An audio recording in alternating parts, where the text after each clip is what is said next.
the floor where they drop like bombs. Faceless voices running all the cons. Digital whispers in a binary night. No light, no face, pure sound, no sight. Stories unfold in the dark unscrolled. Echoes of silence, secrets untold. Waves crash loud in this audio cave. No mic, no fame, just the sound we crave. Tune and turn up, let the silence break.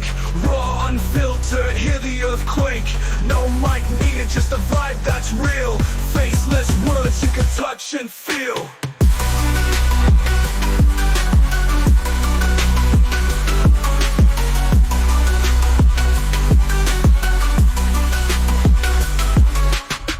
In shadows, voices untamed. No need for spotlight, no claim to fame. Just a beat of life in a stream of thought. Every word a punchline, no need to be taught. Just listen close, no visuals needed.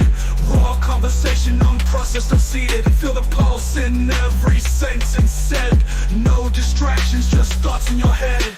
Whispers of the streets, rumbling through. Faceless yet vivid, a world in view. No mic, just souls, connecting in flow. Pure and raw, let the rhythm go.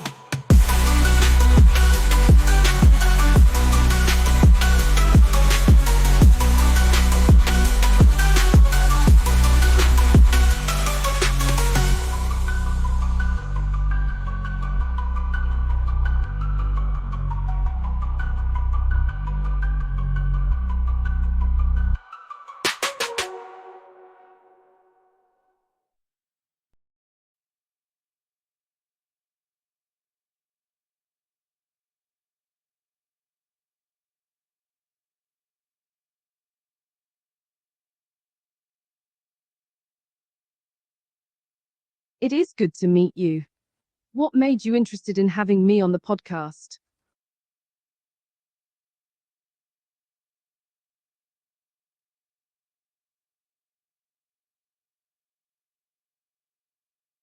I was looking for a way to distinguish science from pseudoscience. I figured that the way to do this is to base science on testable and therefore disprovable statements. If a scientific statement could not be falsified, then it cannot be said to be a meaningful hypothesis or theory. This led me to the concept of falsifiability as a criterion for demarcating science from non-science.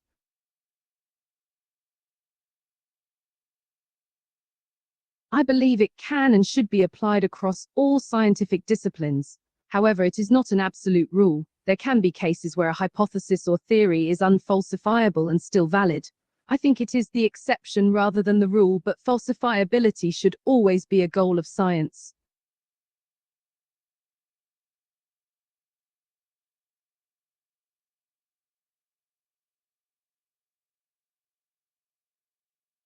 These are difficult areas of study in which falsification is not so easy. It is not that falsification is too difficult in itself, but finding the correct method to falsify the theory. These two fields are areas where the research is still very much ongoing. There are a variety of competing theories in both areas of research, and it can often be very difficult to differentiate between them with the evidence available right now. We should never be satisfied with what we now know, and should continually strive to find the best theories and discard the theories which fail falsification.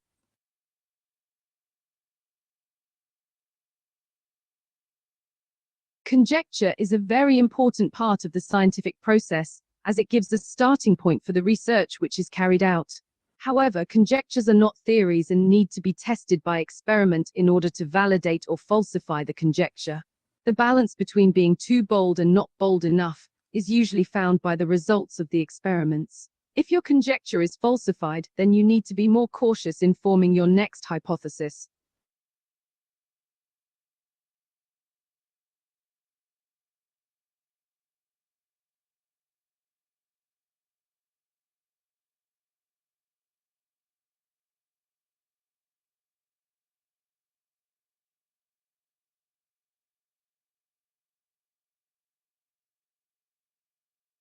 The accumulation of facts is a necessary, but not sufficient, condition for the growth of scientific knowledge. In order to grow scientific knowledge, you need to also understand the theories which explain the facts. Simply accumulating facts is not enough, as you need to make sense of them. This involves building on old facts and adding new facts, as well as having new ways of understanding the old facts. This is why the growth of scientific knowledge is exponential and not linear.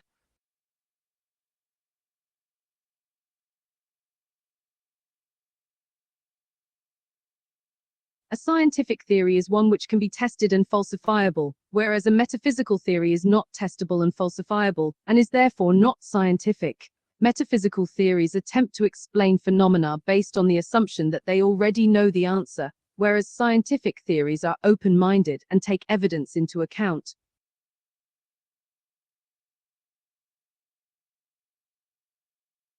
Inductivism is the idea that we can build a scientific theory based on a set of empirical observations. My criticism of inductivism is that the same set of observations can be interpreted in different ways to build different theories. In other words, inductive reasoning does not provide a unique answer or theory. This, I think, is a major drawback, as it leads to theories which are unfalsifiable and therefore unscientific.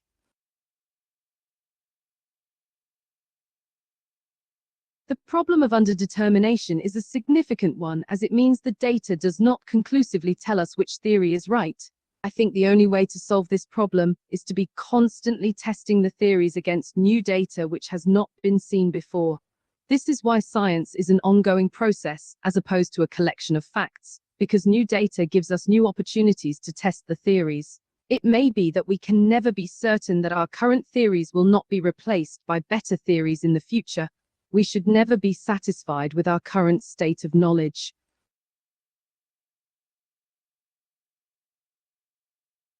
This is a very important point to make. Science is an ongoing process and is fallible, which means that the knowledge we have now may be replaced in the future. However, we need to make decisions now. We need to use the best scientific understanding we have now, while admitting the limitations and uncertainty of our current knowledge, and make decisions based on this understanding. We cannot wait for more certain knowledge before making decisions, as life is uncertain, and we have to live with this reality.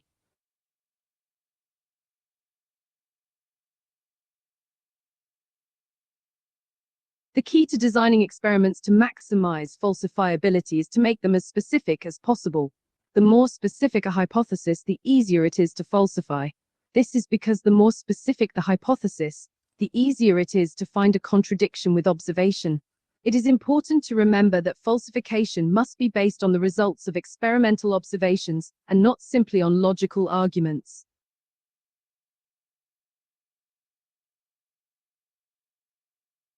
The key difference between corroboration and confirmation is that corroboration refers to the increase in the probability of a hypothesis being true as new evidence comes in, whereas confirmation refers to an increase in the amount of evidence supporting a hypothesis. Confirmation can lead to overconfidence in a hypothesis, but corroboration does not suffer from this problem.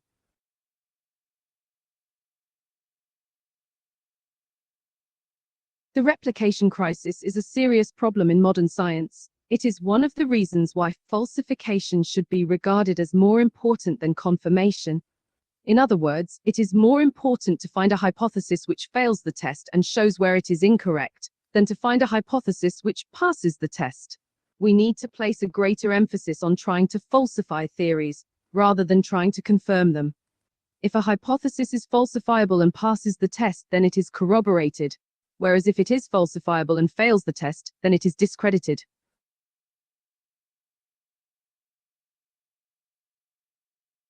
The Duhem-Quine thesis is correct in that it suggests that hypotheses cannot be tested in isolation.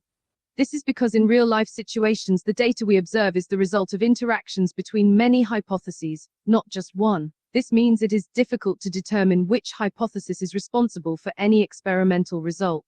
To get around this problem, we need to be able to test the interactions between multiple hypotheses, and not just focus on the results of one hypothesis alone.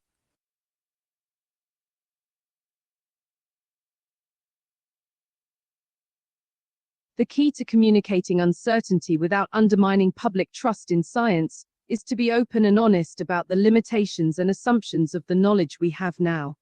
We should explain that our current knowledge is based on the best evidence and understanding we have to date, but that it is subject to change and improvement with further research and experimentation. We should also emphasize that uncertainty is a part of the scientific process, and that it is normal and natural for our knowledge to evolve over time. By being transparent and honest, we can build public trust in science.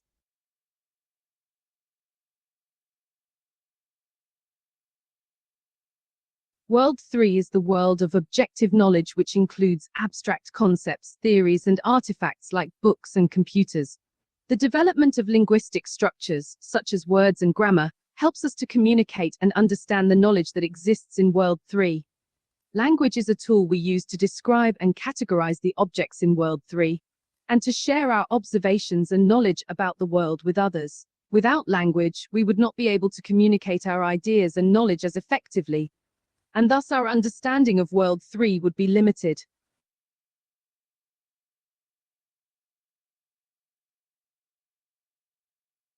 The Sapir-Whorf hypothesis suggests that the language we speak influences the way we think. To what extent this is true is a matter of debate among linguists and cognitive scientists. While there is some evidence to support the hypothesis, it is important to recognize that language is not a determining factor, but rather a facilitating factor in shaping thought and perception. It can influence the way we process information, but does not completely determine it.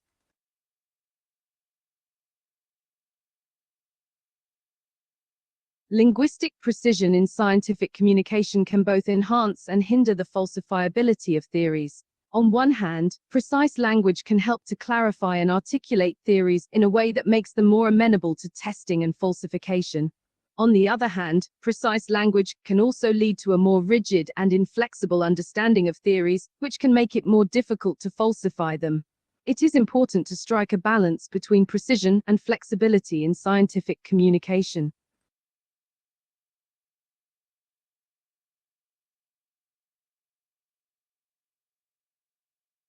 Definitions play a very important role in scientific discourse by providing a common understanding of the terms and concepts used in a particular field of study. In my critique of essentialism, I rejected the idea that words need to have an absolute, fixed, and objective meaning. However, the lack of essentialism does not mean that definitions are not important or useful in science. Rather, it means that definitions are subject to change and refinement as our scientific theories and knowledge advance. Definitions in science should be flexible and open to revision.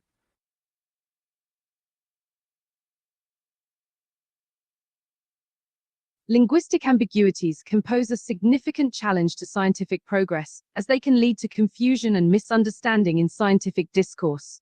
To mitigate this challenge, scientists should strive to use clear, precise, and unambiguous language when describing research and theories. This may involve defining terms and concepts, providing examples, and specifying any qualifications or limitations to the statements being made. It is also important for scientists to be aware of common language misunderstandings and to be open to clarifying their meaning if there is any doubt or confusion.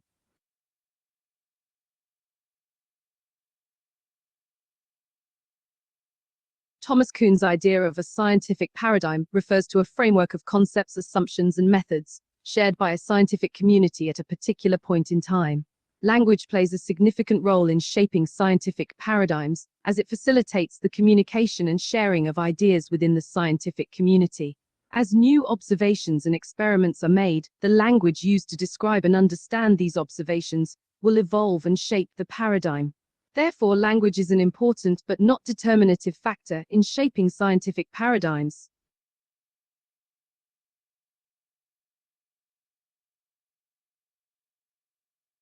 The development of artificial languages or formal systems, such as mathematical equations or logical notations, is invaluable in scientific communication.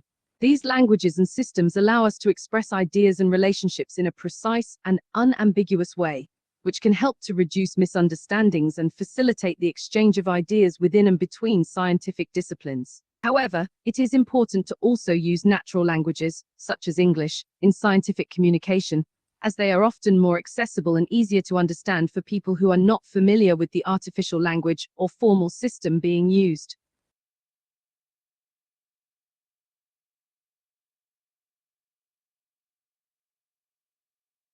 My rejection of logical positivism, which states that the meaning of a statement is determined by its observable empirical verification, has significantly influenced my views on the role of language in science. Logical positivism places a heavy emphasis on the use of formal logic and mathematical language in science, and tends to disregard the importance of natural language.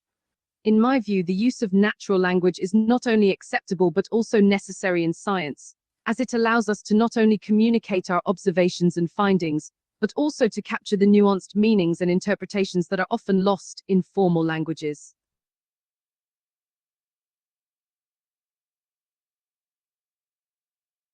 Critical rationalism, as I have outlined in my work, differs from traditional rationalism and empiricism in several key ways.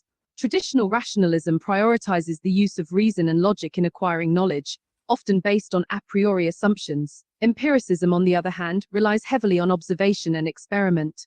Critical rationalism, as I have developed it, seeks to strike a balance between these two approaches by using both rationality and empiricism.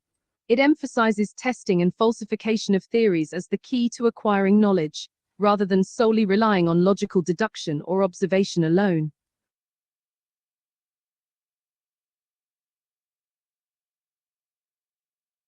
My principle of critical scrutiny can certainly be applied to non-scientific domains, such as ethics and politics. It involves subjecting beliefs, ideas, and arguments to rigorous criticism and analysis in order to identify any logical errors, biases, or unfounded assumptions. It also includes a commitment to revising and updating our beliefs based on new evidence or reasoning. In the case of ethics and politics, the principle of critical scrutiny can help us to critically evaluate moral and political claims, identify potential biases or hidden interests, and promote more reasoned and informed decision-making.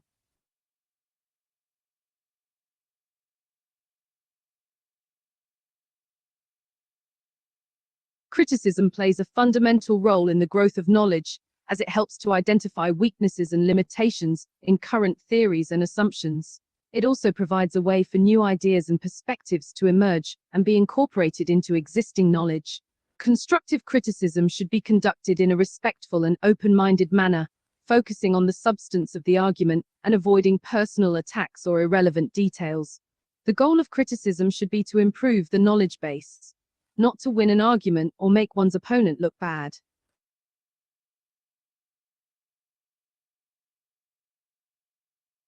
Situational logic refers to the idea that arguments, claims, and theories should be evaluated in the context in which they arise. This means considering the specific circumstances, assumptions, and goals that influence the formation of the argument or theory. In scientific inquiry, situational logic is particularly important because it allows scientists to understand the limitations and scope of a theory or hypothesis in a particular context. It helps to avoid overly general claims that may not hold up in different scenarios.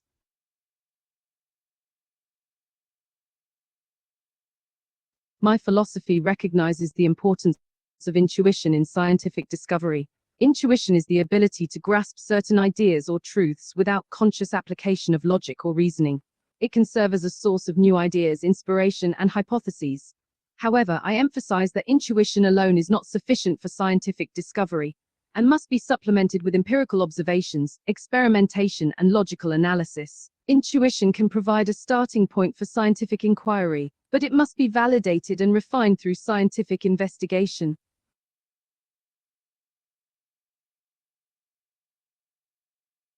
My philosophy of science can be applied to emerging fields like artificial intelligence and quantum computing by emphasizing the importance of falsification and criticism. These fields are still in their early stages and are characterized by a lot of uncertainty and speculation. By focusing on falsification, researchers in these fields can test their hypotheses and theories against experimental results and refine their ideas based on the evidence. Criticism, both constructive and destructive, can help to identify weaknesses and limitations in current approaches and guide the development of more effective methods and algorithms.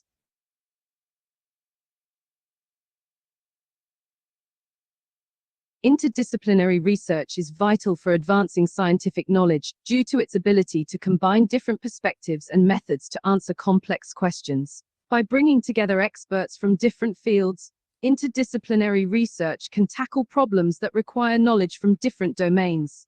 Critical testing still plays a crucial role in this process and can help to ensure that the findings and interpretations of the interdisciplinary research are rigorous and reliable. By subjecting the results to critical scrutiny, we can identify any errors or biases and enhance the credibility of the findings.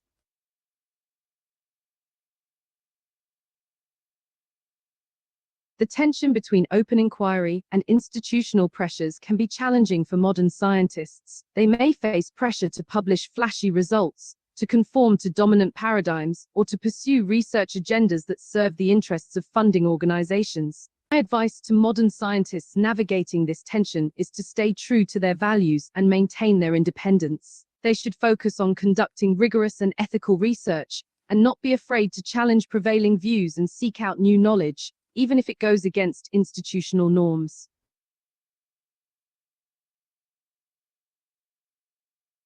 My ideas have had a significant impact on contemporary philosophy of science and scientific practice. My emphasis on falsification, critical scrutiny, and the use of natural language in scientific communication has shaped the way science is understood and practiced today. Many scientists and philosophers of science cite my work as a major influence on their thinking and approach to research. My ideas have also influenced broader discussions about the nature of knowledge, truth, and rationality in philosophy.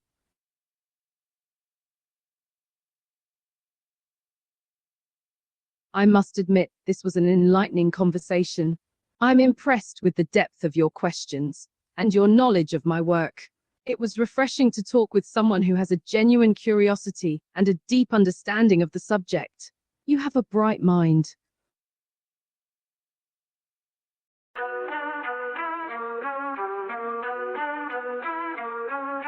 Mics on the floor where they drop like bombs. Faceless voices running all the cons. Digital whispers in a binary night. No light, no face, pure sound, no sight. Stories unfold in the dark unscrolled. Echoes of silence, secrets untold. Waves crash loud in this audio cave. No light, no fame, just the sound we crave. Tune in, turn up, let the silence break. Raw, unfiltered, hear the earthquake. No mic needed, just the vibe that's real.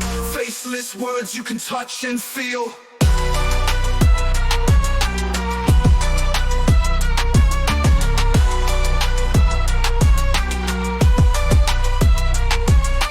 Hidden in shadows, voices untamed. No need for spotlight, no claim to fame. Just the beat of life in a stream of thought. Every word a punchline, no need to be taught. Just listen close, no visuals needed.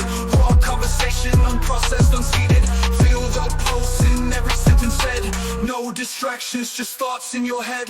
Whispers of the streets, rumbling through. Faceless yet vivid, a world in view. No mic, just souls, connecting in flow. Pure and raw, let the rhythm go. Pure and raw.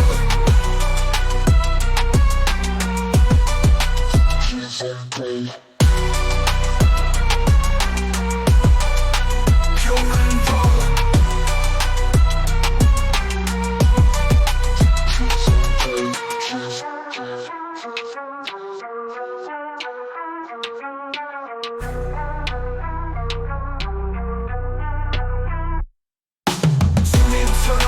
Silence break, raw, unfiltered, hear the earthquake. No mic needed, just the vibe that's real. Faceless words you can touch and feel. Tune in, turn up, let the silence break. Raw, unfiltered, hear the earthquake. No mic needed, just the vibe that's real. Faceless words you can touch and feel. Pure and raw.